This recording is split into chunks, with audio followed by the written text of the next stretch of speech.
This is the most toughest period that you could be living in. We begin tonight with breaking news. Dozens of tornadoes touched down in at least 3 states, including Texas, Oklahoma, and Nebraska. Is in Elkhorn, Nebraska for us today. Nicole, we could see all of that catastrophic damage behind you. The city left almost unrecognizable. Dozens of twisters reported in the Omaha, Nebraska area, and millions of Americans are under another severe weather threat today. Let's talk more about the natural disasters. Well, many people expect the government to do something about the climate change. Well, there is not much that the government can do about the climate change. It is the sin of man that causes these problems. Hello, my name is Marshall Stern. I go by the name of Marshall Legrand. And in the past, I used to go by the name of David Solomon.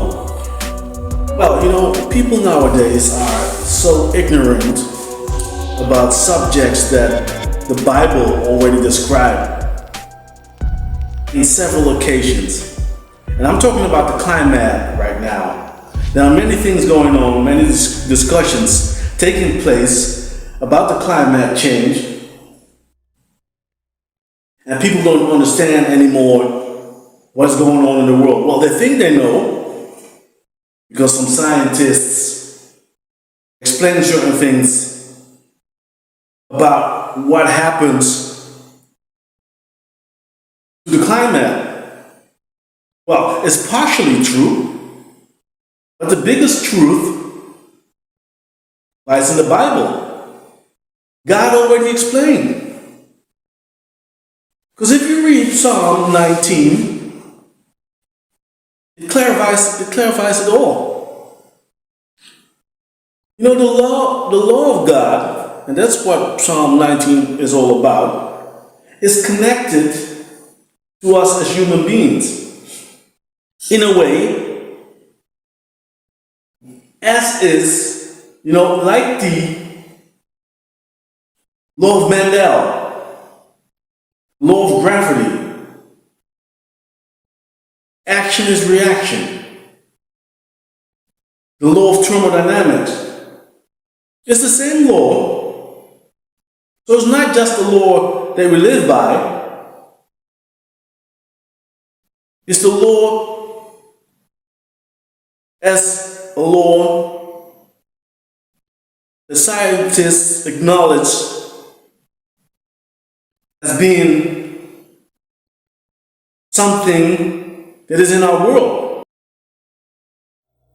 Good evening. A weekend of already devastating weather may be about to get even worse. Residents in the Midwest bracing for a brutal second round after a massive tornado outbreak on Friday. Take a look at this video. A tornado tearing across a highway in Lincoln, Nebraska. And just as terrifying as seeing it, hearing it. Tornadoes tore through parts of Iowa and Nebraska, leaving massive damage in their wake. This is the view from above. Much of the neighborhood in Omaha totally leveled. And from the ground, you can see just how powerful they were. Only foundations stand where entire houses were just hours ago. All in all, as many as 80 possible tornadoes touched down on Friday. And the next wave has already begun. This is a twister on the ground in Oklahoma Lake today. Forecasters fear there may be even more tonight. We are covering it all tonight, and we begin with Jesse Kirsch in hard-hit Iowa. Violent twisters shooting debris into the sky.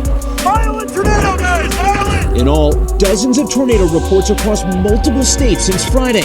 And tonight, one area after another has been reduced to rubble. I don't know where we go from here. In Iowa, the city of Minden was gutted. The house is gone, foundation's the only thing left. From the air, you can see block after block of devastation. Here in Minden, officials say this ravaged home is in the middle of a street. It's supposed to be yards away on this foundation, and you can see it is hardly the only building badly damaged. Well, this is what I'm now going to say, my personal thought, that these sins that cause this natural disasters, so the wars that people are engaging in, will actually lead to a day of the Lord, that God says, that stars will fall from heaven and the moon will be darkened. Well, we can read it in Matthew 24:29. Immediately after the tribulation of those days shall the sun be darkened, and the moon shall not give her light, and the stars shall fall from heaven, and the powers of the heavens shall be shaken.